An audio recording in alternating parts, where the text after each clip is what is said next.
ఆయన కలం చేపట్టి భావకవి నీవు ఆకాశంలోనే ఉండు,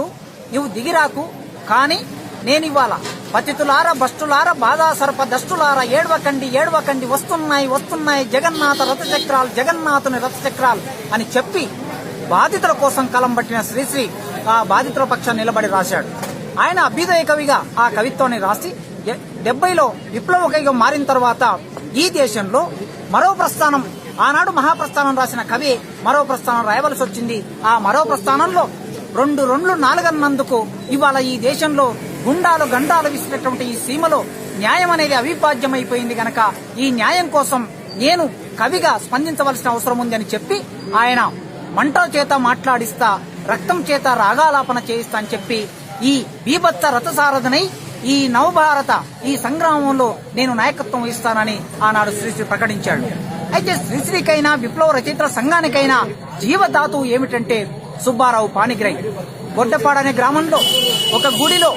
పూజారిగా ఉన్నటువంటి సుబ్బారావు పాణిగ్రహి ఆయన ఒక చేత పెన్ను మరో చేత గన్ను బట్టి సాహిత్యాన్ని సృష్టించాడు. ఆయన జీవధాతు విప్లవ రచయిత సంఘానికి ఉన్నాడు గనక ఆయన రాసినటువంటి సాహిత్యం ఎరుపును చూసి భయపడతారే, భయం కాదది, ఎరుపంటే కొందరికి భయం భయం, పసిపిల్లలు వారికన్నా నయం నయం, ఎరుపు అనేది అపాయం కాదు, అపాయాన్ని తీర్చే ఉపాయం ఎరుపు, తల్లి నొసటి కుంకుమ ఎరుపు, ఉదయించే సూర్యుడు ఎరుపు, ప్రసవించే తల్లి